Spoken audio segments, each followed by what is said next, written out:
Carlos Martín Hernández, bienvenido a la terminal. Esta es tu casa. No nos habías acompañado, aunque Rafa Delgado había insistido mucho en que teníamos que conocerte, conocer tu propuesta, conocer tu perfil. Y creo que vale la pena conocer, platicar de ti, platicar de tu experiencia, un poco de tu vida, para que la gente te conozca. Porque hay un proceso electoral muy importante. Y la intención de este ejercicio es que, a pesar de que hay quizá mucha gente que no quiere participar, lo que queremos hacer es precisamente pues convencer a la gente de que tenemos que participar en este juego de la democracia y vivirlo como una fiesta. ¿Cómo estás? ¿Qué tal? Bienvenido. Muy buenas noches, Aquiles. Muchas gracias por la invitación. Un honor estar aquí contigo. Y efectivamente, como bien dices, mira, yo siento que la abstención nunca ha resuelto nada. Los problemas de nuestro país son muchos, son variados. Tenemos en todos lados, a todos niveles, pero la abstención nunca nos ha ayudado a salir de ellos. Entonces, hay que afrontarlo como lo que es. Como tú dices, es una fiesta, es democracia, es un reto para nosotros. Es un cambio. La palabra que se usaba mucho era paradigmático. Es un cambio paradigmático. Paradigmático, ajá. Dices, así como que inédito, nunca ha ocurrido, va a cambiar las estructuras. Ciertamente, para empezar, ya cambió nuestra estructura mental, nuestra estructura vivencial de los que estábamos en los puestos de jueces y magistrados. Nos enfrentamos a una nueva realidad, pues ante un golpe o una, digamos, nueva vivencia de este tipo, pues hay que enfrentarlo y agarrar el toro por los cuernos. Entonces, por eso estamos aquí. Qué bueno, Carlos, bienvenido otra vez. Cuéntame un poco de tu trayectoria como ser humano. Antes de hablar de tu trayectoria profesional, que seguramente es muy interesante, por eso te animaste a participar de este proceso, pero me gustaría saber de dónde vienes, cuáles son tus orígenes, qué soñabas cuando eras un niño, dónde jugabas, cuántas veces le tiraste piedra a Rafa con el tirabolijas y demás. Fíjate, soy lagunero. Ajá. O sea, yo nací aquí en 1983, hospital universitario, mis padres muy jóvenes, mi madre tenía 21 años, mi padre 22, recién egresados de la universidad, pues llegó el diploma, y el diploma pues, necesitaba comer, necesitaba sustento, obligó a mis padres pues, a desarrollarse y a buscar nuevos ámbitos. Yo soy originario, nuestra casa está aquí en la colonia Vicente Guerrero, por ahí cerquita del Cerro de la Cruz. Mis papás, buscando la oportunidad, acabaron trabajando en las Islas Marías cuando todavía era un centro penitenciario. Entonces yo platico y ahí en la familia, inclusive con compañeros que he coincidido en la vida, que también estuvieron por allá. Entonces decíamos, oye, ¿qué onda? ¿Qué hacían tus papás? No, pues mi papá trabajaba en las Islas Marías.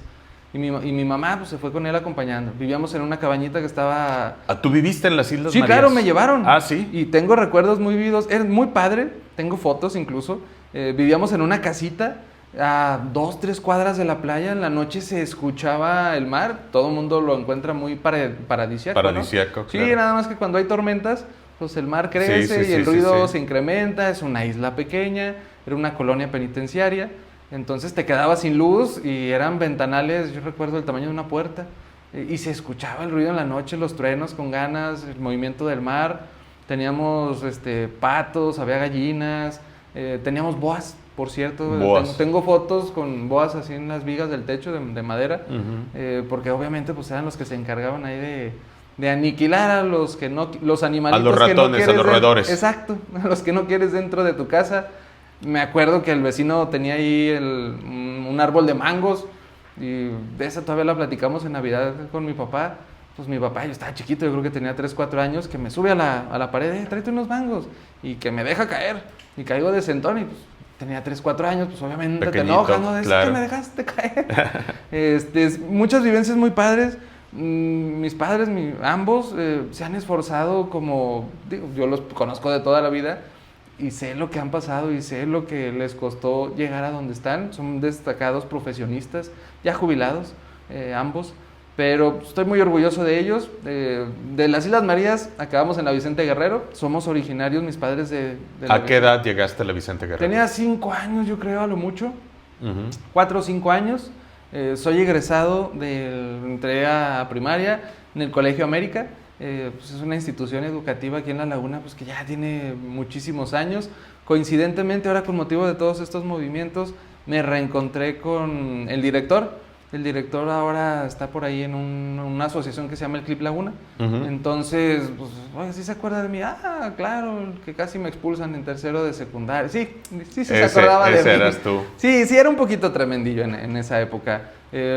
Infancia bien feliz. Yo me acuerdo que cuando llegamos a la casa en la Vicente Guerrero, pues era impactante que tenías un cerro atrás. Entonces salías, veías el patio y era un cerro que estaba igual a 2, 3 cuadras de tu casa. Yo me acuerdo pues, todo lo que pasábamos en los viajes de la familia, la convivencia con mis hermanos. Soy el mayor de 4 hijos. Pero vivimos una infancia, creo yo, muy feliz. Estuve en Colegio América, de ahí en preparatoria fui a Lusac, estuve por ahí. Con motivo del trabajo de mi papá, acabamos en Tamaulipas también, en la adolescencia. Recuerdos muy gratos, muy bellos. La verdad, si yo te dijera que vengo desde muy abajo, he sufrido, la verdad no es así. Yo lo viví como mis papás nos enseñaron, a ser positivos, a tener una actitud, pues mira, te pasa algo malo, es un reto, lo tienes que superar, y si no lo superas, algo aprendiste. Entonces, siempre estarle buscando el lado positivo a las cosas. Y desde que me acuerdo, es así. Ya brincándome un poquito más adelante, mucha gente me comentaba que cuando pasé el examen de juez, llegó al juzgado, dicen, es que estás muy joven, tenía 32 años. Entonces dices, yo quise ser juez desde los 16, entonces a mi saber, pues yo me tardé Ya la mitad de mi vida. Atrasado en tu proceso, por lo menos en tu sueño. Exacto, y dije, yo quiero ser juez, la edad mínima eran 30 años, y para presentar exámenes. Yo lo pasé a los 32, presenté 5 exámenes, o sea, tampoco fue que pasé la primera y todo fue miel sobre hojuelas, no, fue un año de estudio muy intenso, de experiencia, y yo sentí cuando llegué así de, por fin lo logré, porque tenía 16 años pensando en eso. Entonces llegaba la gente y me decía, es que estás bien joven, y yo, sí, pero pues tenía 16 años invirtiéndole a esto, pensando que debería tener una currícula así excelente, ¿no? De puro 10, sin reportes, digamos, una conducta intachable. Un Cardex intachable. Exacto, esa era mi creencia, así se educó en mi casa y pues así se hizo el esfuerzo, bendito Dios se logró, 16 años después de cuando se me metió la idea a la cabeza, pero todo esto obviamente gracias al apoyo de mis padres, al apoyo de la familia. No es un trabajo individual, o sea, una carrera judicial no es alguien que llega a un puesto por obra y gracia del Espíritu Santo. Obviamente sí ayuda. Sí ayuda. Pero pues también la divina providencia, pero también hay que trabajar mucho. Exacto, o sea, Dios te da las oportunidades, Dios te da los caminos, pero pues hay que trabajarlos también, hay que caminarlos, y es lo que mucha gente no entiende. Entonces, bendito Dios, tuve un núcleo familiar muy, muy fuerte, muy, muy trabajador, y eso nos enseñaron desde que yo tengo memoria. Carlos, cuéntame qué es lo que te motiva a participar de este proceso electoral. Y me acuerdo, yo lo viví por ahí en un juzgado, qué era lo que hacía, y me impactó y dije, yo quiero ser esto. Tenía 16 años, trabajé egresé de la UAL, de la Universidad Autónoma de La Laguna, estudié la licenciatura en Derecho, ya tenía la mira puesta, fui meritorio en el Poder Judicial de la Federación, en un juzgado de distrito, durante 3 años. Meritorio significa que no te pagan.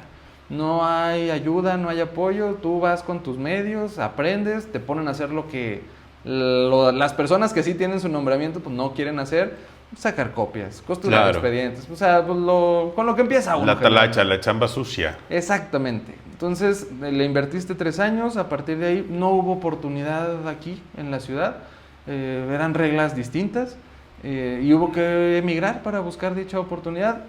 Emigramos a la ciudad de Chihuahua, recién egresado, se dio la primera oportunidad y de ahí, bueno, pues llegas picando piedra de, ¿qué sabe hacer? Lo que usted me diga, aprendo rápido y sé llevar trámite de amparo, trámite de penal, más o menos ya empiezo a hacer mis primeros pininos como de proyectista, haciendo proyectos de sentencia, y a partir de ahí pues empieza a crecer lo que se denominaba carrera judicial. Es decir, obtengo un nombramiento de oficial, que es el nivel de entrada, presento exámenes, te vas de actuario a un juzgado de distrito, posteriormente se da una oportunidad en un juzgado auxiliar de distrito, ya con el curso. Para esto te estoy hablando que durante ese periodo pues yo tenía la creencia de que había que tomar todos los cursos posibles con las mejores calificaciones, y recién egresado entré a la maestría, hice el curso básico para secretarios, varios diplomados, presenté el examen de actuario, culmino la maestría y da una oportunidad para ser secretario. Pues se toma, obviamente, ¿no? Ahí no preguntas de... Y no la tienen en materia civil, es que yo soy civilista. Sí, claro. Es lo que te den. Sí, es lo que hay. Exacto. Entonces, pues, si es penal, te haces penalista. Si es administrativo, pues, también te haces especialista en la materia, en un juzgado auxiliar. Para ese entonces, yo le agradezco mucho a mi titular, la magistrada María del Carmen Cordero, que siempre me tuvo fe en mi trabajo y en pues, cómo soy como persona. Ella pasa su examen para ser magistrada y era juez en ese entonces. Y la mandan a Hermosillo, Sonora. Y obviamente pues me invita y dice, oiga, nos vamos magistrada, nos vamos a Hermosillo a aprender a un tribunal colegiado. Y es como llego como secretario de un tribunal colegiado. De ahí se regresa a Chihuahua y me regreso con ella también, buscando la oportunidad. Eran ya materias distintas, la especialidad donde ella me invitó. Todo esto, digamos, para llegar al punto donde después de 5 años de ser secretario, presento un examen para ser juez de distrito. No lo paso, presento el segundo examen para ser juez de distrito, tampoco lo paso, hasta el 5.º examen. ¿Por qué no se pasan esos exámenes? Son Carlos? exámenes muy complejos, te platico. Ajá. La dinámica anterior era compleja y ardua. Fíjate que tenías que competir con el sector especializado. Uh-huh. Es como que si un doctor quisiera ser un médico oncólogo, bueno, pues te enfrentas con personas que quieren oncólogos. Ser médico oncólogo y que ya tienen su licenciatura y a lo mejor yo soy recién egresado, tengo 30 años, pero me voy a enfrentar con fulanito que tiene 50 años y 20 de experiencia de ventaja sobre mí. Eso era lo que te enfrentabas anteriormente. Hacían una convocatoria a nivel nacional, todas las personas que reuníamos las características, una de ellas era ser secretario mínimo por 5 años. Yo cumpliendo los 5 años, a los 3 días sale la convocatoria y me aviento. Fue un examen, el primero que presenté en el sistema penal, el nuevo sistema penal acusatorio en ese entonces. Estoy hablando de 2015. Fue el primer examen que hubo a nivel nacional, fuimos 2.500 participantes, nos convocaron a Ciudad de México, vas, presentas un examen escrito, 100 preguntas, opción múltiple, y con base en eso, ¿sabes quién aprueba y quién no? Con base en una calificación que era 85 para arriba. En ese examen pasaron 7 personas, de 2.500 en un foro especializado. O sea, el nivel era muy exigente. Alto. Exacto. Como decimos aquí, pues te pedían las perlas de la Virgen, ¿no? ¿Cuántos años tienes? 30. Ay, no, necesito 35 de experiencia. Bueno, espérame tantito. Así era el nivel que se pedía. Pasabas la primera etapa, que era ese examen contra miles de personas, y posteriormente entrabas a una segunda etapa, que era una cuestión de un examen de un proyecto. Aviéntate un proyecto de sentencia. Lo hacías, accedías a la tercera etapa, que era como un examen profesional. Se formaba un sínodo, tú acudías a México de nueva cuenta, y era, te voy a preguntar lo que yo quiera, hay un temario base, pero podemos hacer preguntas ajenas al temario, obviamente, ¿no? Porque no es cualquier puesto el que vas a ocupar, vas a ser un juez de distrito. Entonces, ese sínodo estaba integrado por un juez o un magistrado de renombre y aparte un consejero de la judicatura, que en este caso pues, es nuestro ente administrativo en el Poder Judicial de la Federación hasta este momento. Y eran los que llevaban la batuta en las preguntas. Llegabas a esa etapa y te daban una calificación, como un examen profesional. No accedí durante, digamos, los primeros 4 exámenes que presenté, me faltaba experiencia, era muy joven en ese entonces. Ya al 5.º examen se accede a la carrera, llego como magistrado, tengo 4 años actualmente ya de magistrado, 5 años de juez de distrito ya tenía, y se nos cambia, digamos, el mecanismo para acceder al puesto. Ahora vamos a elección, tenemos que convencer a la gente de que somos la persona indicada para el puesto, y yo lo veo como un reto. O sea, después de recorrer todo este camino que te platico, y tener muchas vivencias positivas, obviamente también las hay negativas, pero lo cierto es de que esto sigue siendo un sueño, es un trabajo que no tengo ni siquiera palabras para describirlo de la satisfacción que te da a ti como persona, pero que le das a tu país, le regresas algo de lo que tú ves en la sociedad. Te platico ¿cómo se dice? Un granito de arroz de los kilos que ha tocado resolver. Había un asunto, por ejemplo, estaba yo en la ciudad de Durango, tenía 33 años, era juez de distrito, y llega un asunto de una señora que estaba embarazada, en eso intenta quitarse la vida, y obviamente pues llegan emergencias, servicios médicos, se la llevan, extraen al bebé, y se lo quitan. Se lo quitan a través de una medida cautelar que implementa el DIF. ¿Por qué? Porque la señora puso en riesgo la vida tanto de ella como la del bebé. Del bebé. Exacto. Entonces presentan una demanda de amparo, la madre, obviamente, reclamando esa medida, de que, oye, es mi hijo, no me siento bien. Resulta que ella reclamó esa medida al DIF, que era únicamente digamos, la vivencia de ese día, pero ya checas el expediente, ves las constancias, y no era un problema aislado, era una cadenita. La señora, también era madre de otros dos menores, pues que por estar atendiendo en casa cuna al recién nacido, se descuidaba un poco. Y más allá, llega la sorpresa cuando ves las constancias que forman el expediente y adviertes que esa señora estaba diagnosticada con depresión. Entonces, al momento del 7º mes de embarazo, me imagino que por prescripción médica del médico que le estaba tratando, que probablemente no revisó el expediente, le retiran todos los medicamentos, incluidos los de la depresión. La señora cae en una depresión aguda que la obliga a intentar privarse de la vida, y eso nunca se tomó en consideración. Entonces, ese asunto que era un amparo, al parecer, donde se te estaba reclamando una medida cautelar del DIF para retirar a un menor, se convierte en un asunto de atención médica, donde en la sentencia lo que acabamos resolviendo fue, oye, mira, regrésala al bebé, medícala con lo que ya tenía diagnosticado, o vigílala, y en la medida que se pueda apoyar en un programa social, intégrala. Fue una solución, digamos, integral para el problema que se detectó con motivo de ese análisis de ese expediente. Ese es uno. O sea, hay 1000 cosas donde un juez o un magistrado puede ayudar a su comunidad, a la sociedad, y lamentablemente nos vendían la idea que debíamos estar encerrados, no tener contacto con nadie, y esto para vigilar la imparcialidad. Es decir, pues yo no podía venir aquí con Aquiles a una entrevista, porque luego, si yo tengo un asunto donde tú estés involucrado, obviamente la gente iba a pensar que existía... que me estabas haciendo el paro. Exacto, que somos cuates, y como somos cuates, pues mi visión neutral iba a estar mermada, pues porque te voy a querer favorecer. Tuve una situación ya como magistrado, por ahí organizaron un torneo interinstitucional entre poderes judiciales, fui a jugar fútbol, como pues, casi cualquier lagunero, ¿no? Pues es fútbol y Santos, y últimamente Unión Laguna. Unión Laguna. Y básquetbol también. Y ahora ya están los Toros, y antes no había nada. Antes era el Santos, y el Unión Laguna no le iba tan bien. Entonces, pues éramos futbolistas. Nos invitaron y posteriormente jugamos, era el juego entre personal del Poder Judicial. Posteriormente llega una quejosa en un asunto.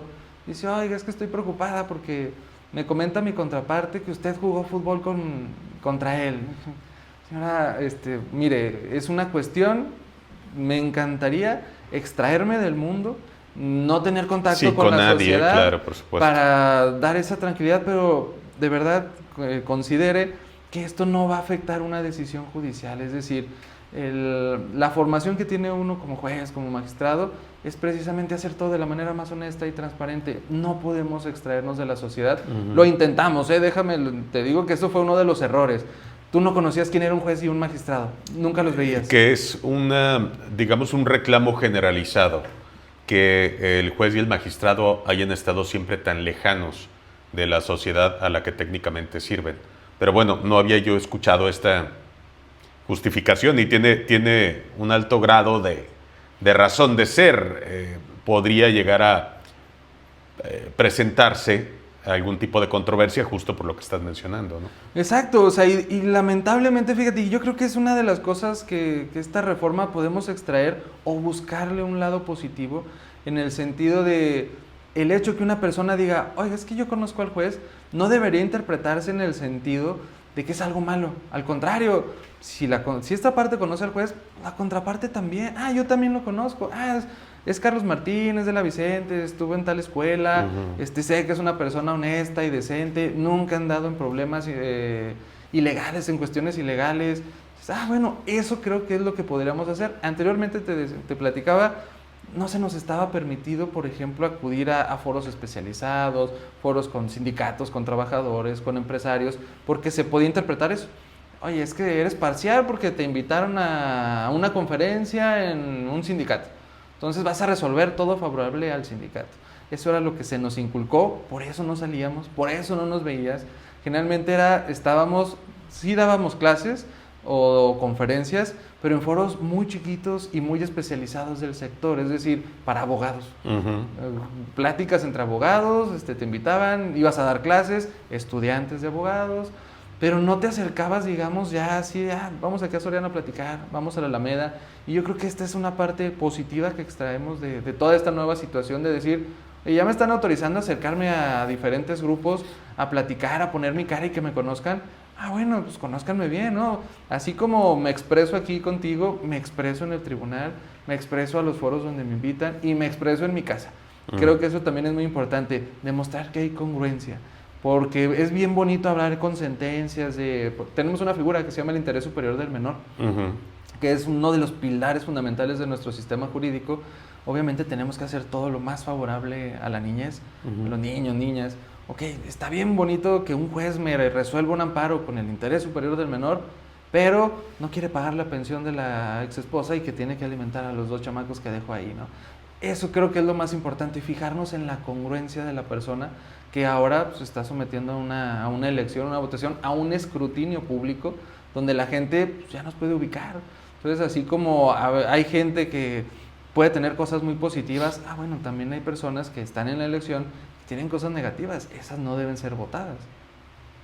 Que esa parte es quizá una de las principales preocupaciones que he venido escuchando. Fíjate que desde que comenzamos este ejercicio justo de entrevistar a candidatos a jueces y magistrados, me empezó a llover información. La verdad es que no he entrado yo al portal. Lo podría repetir solamente para que la gente sepa dónde consultar los perfiles. No he entrado yo, pero lo tendré que hacer por ciertas razones, porque estamos haciendo estos ejercicios, pero me gustaría que la gente escuchara una vez más de boca de uno de los candidatos cuál es ese .com al que tienen que entrar. En la página del INE, www.ine.mx, hay un apartado que se llama Elección Judicial y posteriormente viene un apartado que se llama Conóceles.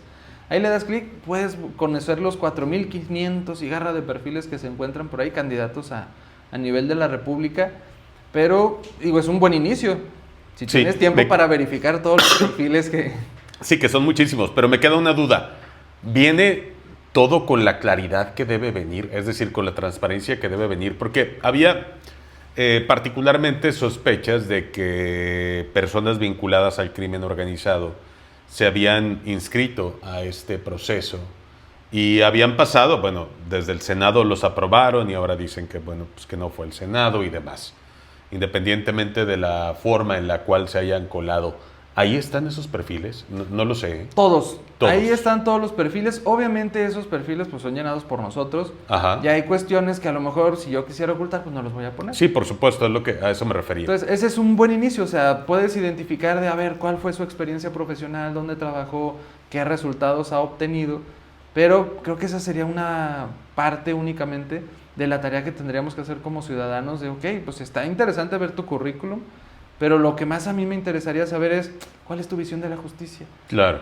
Porque más allá de lo que hayas vivido y tu experiencia profesional, pues puedes tener 40 años de experiencia en el ámbito jurídico, pero resulta que a lo mejor nunca has tenido un desarrollo de qué es la justicia y cuál es su concepto. Entonces, pues, si nunca lo has ejercido y vas a llegar de titular a un órgano como juez o magistrado, pues va a ser una tarea difícil. Sí, por supuesto. Aquí creo que la presunción de que siempre jueces y magistrados están del lado del que más dinero tiene, o de quien más poder tiene, o de quien más relación o cercanía tiene precisamente con jueces y magistrados, creo que es uno de los principales temores que la ciudadanía puede llegar a experimentar al momento de acercarse al Poder Judicial.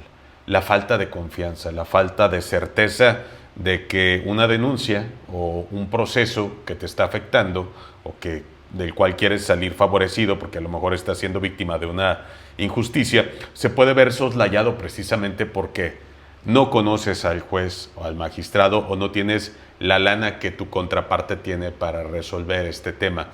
Creo que bajo ese criterio, ¿qué es lo que tú podrías decir respecto de tu compromiso social, Carlos? Mi compromiso es cambiar esa percepción, Aquiles.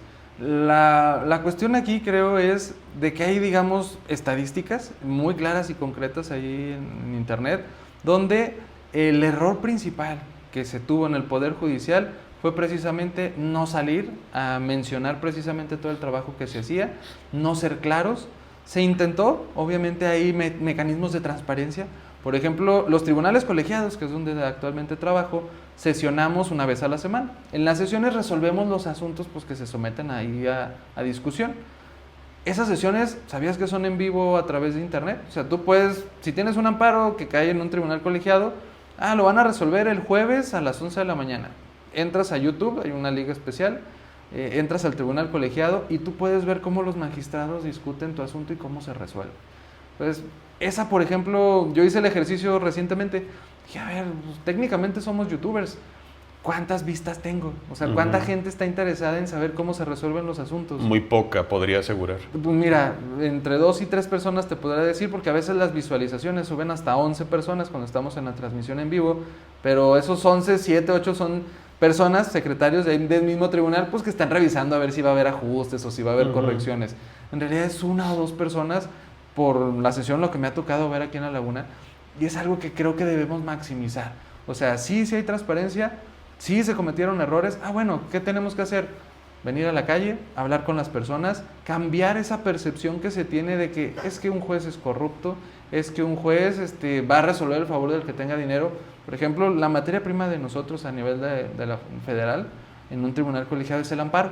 El amparo directo, sentencias definitivas, son gratis. Los amparos no te cobran, el tribunal no te cobra por resolver. El que cobra caro tal vez es el abogado litigante que tú contratas. Para que te saque un amparo. Para que te redacte el amparo, pero eso es como ir con un médico especialista. Tú puedes ir con un médico especialista muy caro porque es sí, y hay unos que cobran. Y hay otros que son hay más económicos. Médico en la farmacia del doctor Simi también. Exacto. Así es igual a nivel legal también. Ajá. O sea, puedes acudir a cualquiera de los dos, es tu decisión. Mucha gente a lo mejor cree que porque pagas más vas a obtener un mejor resultado. No tiene ninguna vinculación. Exacto. Entonces mi tarea es esa. Ahora que hablas de la justicia social o el acercamiento social, es cambiar esa percepción. De venir y mira, aquí estoy, escúlquenme, aquí están mis manos, están limpias. Las decisiones que se han tomado es con base en la interpretación de la ley, de las constancias. Jamás se ha favorecido a alguna persona por el hecho de que lo conozca. De que tiene dinero o no tiene dinero, etcétera. Exacto. Sí, lo conozcas o no lo conozcas. Así es. Entonces esa es la propuesta que se tiene, es vamos a cambiar esa percepción, pero para eso necesitamos trabajar juntos, que la sociedad se involucre. A mí me encantaría poder ir a la Alameda, sentarme en una banquita y poner mi mesita, decir, miren, soy magistrado, soy juez, esto fue lo que resolví en la semana, vamos a platicarlo, vamos a discutirlo. Ay, es que yo no estoy de acuerdo. Perfecto, o sea, esa es la democracia. Escucharnos ambos, de dos posturas tal vez encontradas, pero sentarnos civilizadamente y platicar y exponer nuestras razones por qué se hizo así o por qué no se debe haber hecho así. Lamentablemente la sociedad, creo que basándonos en esos tecnicismos legales, y digo así con lamento, porque es bien difícil en algunos casos someter una sentencia a un escrutinio social con tecnicismos que hablamos hasta en latín. Sí, por supuesto, sí, no. Entonces dices, no, tenemos que cambiar el discurso de, es que el ACO, ¿quién es el ACO? No, sí, pues, bajarlo al discurso público, al exacto. Entendimiento público. Y fíjate, es tan complejo el aspecto legal que hay conceptos que no tienen definición. Hablábamos del interés superior del menor, ¿no? Ajá. La Corte lo ha definido como un concepto jurídico indeterminado. O sea, no hay definición. Bueno, lo vamos a dotar de contenido en cada caso en concreto. Claro. Perfecto. ¿Cómo le explicas eso a una persona que no es abogado? Así es. Hay que bajarnos a nivel, hay que hacer las cosas más sencillas. Decir, ¿sabes qué? Tienes la razón, y la tienes la razón de una manera muy concreta y muy clara, o no la tienes de una manera muy concreta y muy clara. La primera pregunta que me han hecho en los foros a los que me han invitado es decir, oiga, ¿y por qué no lo hace de una vez? Pues usted ya está ahí. No, es que sí lo he hecho. A través de los años que llevo como titular, he precisamente luchado contra estas cuestiones, contra este formalismo excesivo, que es, vamos a hacerlo más sencillo. O sea, hay cuestiones muy recurrentes en nuestro foro. Uno de ellos es la fundamentación y motivación, que es un concepto donde la autoridad te tiene que decir qué artículo te aplica para cometer o hacer un acto de molestia en tu contra, qué artículo y por qué te aplica a ti. a ti, Aquiles, aquí en tu casa, te voy a clausurar tu estudio porque no tienes la licencia. Ah, bueno, el acto tiene que explicarte por qué hay un reglamento que dice que está prohibido que tengas en tu casa un estudio. Exacto. Eso significa la fundamentación y motivación. Ok, muchas veces esa fundamentación y motivación resulta excesiva. Y es una tarea de ambos, órganos jurisdiccionales y foro litigante. El órgano, fíjate que el juez no me dijo que era la fracción 1 del artículo 32 del Código Fiscal y te concede el amparo. El abogado, de igual manera, dice, fíjate que la autoridad no me dijo qué fracción o qué párrafo del artículo tal era el que me aplicaba, cuando a lo mejor el artículo tiene 2 párrafos y sabes que es el primero, ¿no? Claro. Ese mecanismo legal que se implementa es súper tedioso, es desesperante algunas veces para las personas involucradas que no están dentro del sistema, porque dice, oiga, me concedió el amparo, gané. Sí, pero es para efectos. ¿Y eso qué significa? Que la autoridad lo va a corregir y luego lo vamos a volver a impugnar. Si no ha ganado, exacto. No ha ganado, ganaste, pero no ganaste. Entonces, ganaste 15 días. Estamos hablando de meses, inclusive años, a que te vuelvan a dar esa solución. Ok, sí se detectó, se procuró se tomó una medida ahí muy técnica en el juicio de amparo, no nos ha dado el resultado que esperamos porque lo limitaron. Entonces, la propuesta que yo traigo y la percepción que considero que debe permear en el sistema es buscar una justicia sin formalismos excesivos. Hay cosas que no puedes quitar. Sí, por ejemplo, supuesto. que tienes 15 días para poner una demanda de amparo. No te puedo dar 80. Claro. ¿Por qué? Porque eso afectaría a tu contraparte. ¿Dónde quedaría la seguridad jurídica? Son conceptos que, si bien tienen sus excepciones, deben entenderse como inamovibles. Bueno, pero el hecho de que un juez, un magistrado, te explique en una sentencia que en vez de darme 80 hojas de un resumen, más tesis, si me resuelve mi asunto en 20 o 15, considero que a lo mejor la gente estaría un poquito más interesada en decir, bueno, no tengo que leer 80, voy a leer 15. Claro. Y me lo van a explicar en un lenguaje ciudadano, en un lenguaje común, en el cual pues, ya puedo discutir y estar de acuerdo o no si gané o perdí. Bueno, esa es la intención, cambiar la percepción a través de quitar estos formalismos excesivos, que se ha intentado. Carlos, ¿confías en este proceso? Mira, aquí la cuestión interesante es que sí debo poner la confianza plenamente porque se debe ver como un reto. Tiene sus cuestiones que a lo mejor podemos platicar y discutir de que no son los idóneos. Por ejemplo, podrías decir, no, pues es que vamos a situar a una persona sin experiencia, pero que tiene el voto de la gente en un puesto que a lo mejor requiere conocimientos técnicos. Técnicamente sí, ¿no? Exacto. Yo te diría, ok, hay malas experiencias en ese rubro, claro, pero también hay buenas.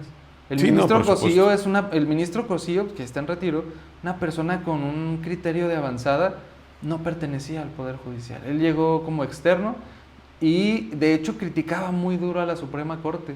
Cuando llega a la Suprema Corte, empieza a ver el trabajo, empieza a modificar ciertas formas y resuelve unos criterios, ahora sí, paradigmáticos, de esos que cambiaron realidades de una manera muy tajante y a nivel nacional. Fue una persona externa.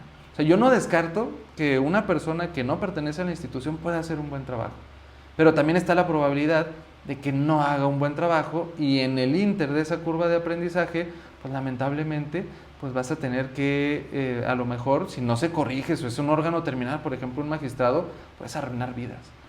Entonces es algo muy peligroso. Tengo confianza en que el proceso va a ser transparente y de que el proceso tiene que arrojarnos resultados que la misma sociedad está buscando. Claro. Finalmente, Carlos, ¿cómo apareces en la boleta?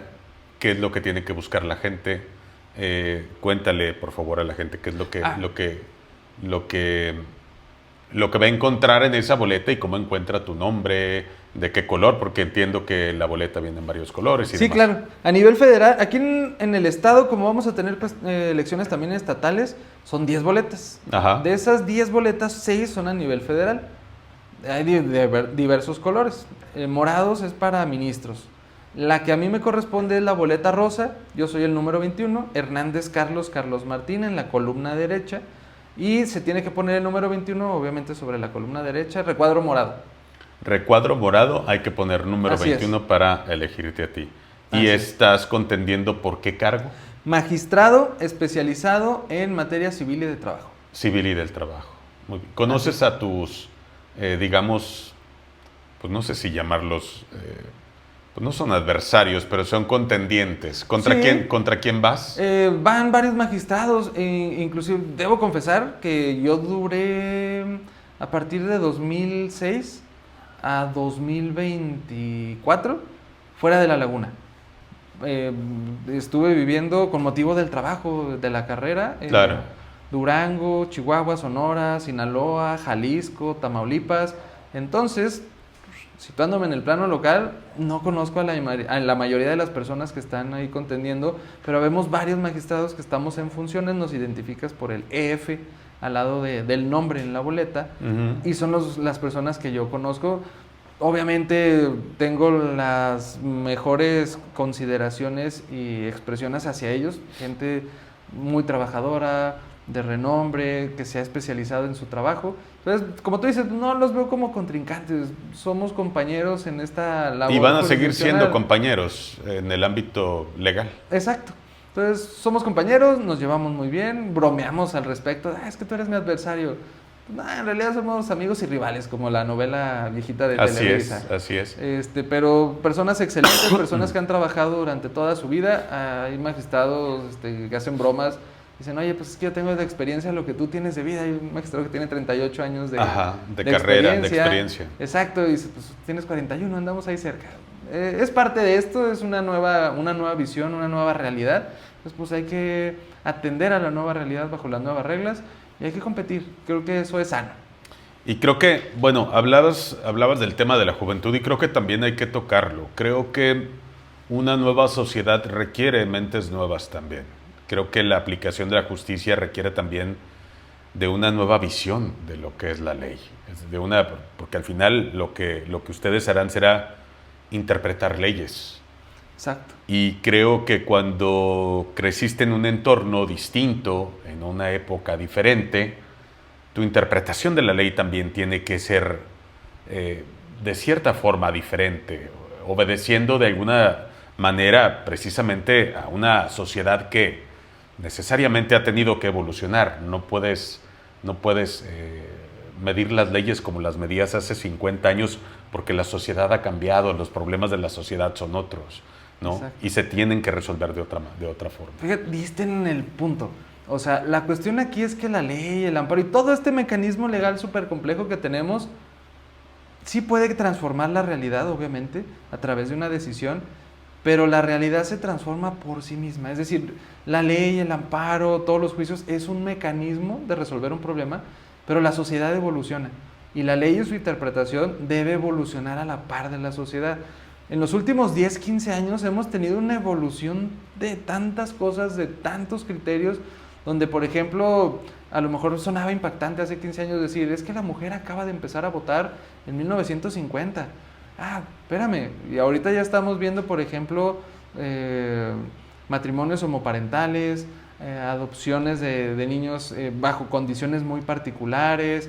Ahora vemos el problema del agua, por ejemplo, aquí en la región es algo muy Complejo. particular y complejo, porque es cómo voy a repartir algo como hizo Jesús, ¿no? Pues Jesús empezó ahí a multiplicar. Nosotros no podemos multiplicar el agua, entonces hay que repartirla de una medida que sea igualitaria, pero en un parámetro de ser equitativa también esa igualdad. Entonces, esta evolución de que tú hablas es real, la visión debe cambiar, debemos humanizar y hacer un tanto más cercana a la justicia a la gente, no cercana en el sentido de, ven aquí, le sientes de aquí a mi lado mientras te dicto una sentencia de 40 años de prisión por un delito grave o de secuestro, por ejemplo. No, la cercanía yo creo que se refiere a que tomemos en consideración nuestro aspecto social, nuestro entorno, y con base en ello, pues irlo permeando a través de las sentencias, en los casos concretos y obviamente aplicando la ley. Es decir, no es que yo me ponga a inventar una sentencia de la nada. Tiene que estar sustentada en un marco jurídico, en una norma vigente, en una constitución y en mi realidad social, que es algo que a veces se nos complicaba, porque como te decía, pues es que teníamos que estar encerrados y ajenos a todo y no puedo hablar con nadie.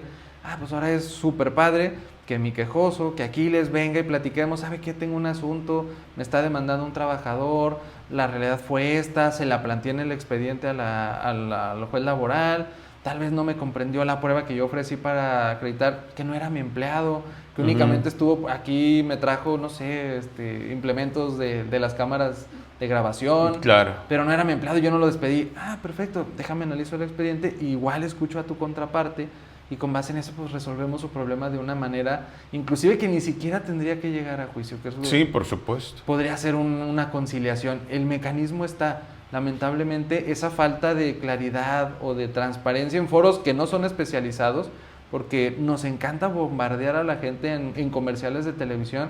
Pero dime si tú te pones a ver los comerciales, o sea, estás viendo un juego, hay comercial y te paras rápido pues a llenar el vaso, a las papitas, a atender una llamada telefónica, pero creo que el mecanismo no ha sido el correcto para darnos a entender de cuál es la importancia de la función y cuál es la importancia de la participación de la gente en tratándose de justicia. Así es, Carlos. Finalmente, repite por favor cómo te encuentran en la boleta y tus redes sociales. Me encuentran en la boleta rosa con el número 21, Hernández Carlos, Carlos Martín, redes sociales, Carlos en Facebook e Instagram y k.carlos.martin en TikTok. Muy bien, pues ahí está. Están aprovechando ellos, por supuesto, sus redes sociales porque tienen restringido el acceso, digamos, a plataformas a través de la inversión de recursos. Por eso es importante que a través de sus redes sociales nos acerquemos, veamos quiénes son, qué es lo que piensan ellos que debería ser la justicia después del proceso electoral. Y la invitación finalmente es que, a pesar de que creamos o no, esto es una realidad, el proceso judicial está en marcha y tendremos que participar. Gracias, Carlos, por venir. Gracias, Carlos Martín. Y gracias a ustedes por seguirnos. Esto es La Terminal. Vea el contenido, comparta el contenido, platique del contenido y sobre todo escríbanos a través de nuestras redes sociales para saber qué es lo que piensan. Gracias a Rafa Delgado, nuestro coordinador de invitados, y nos vemos la próxima semana.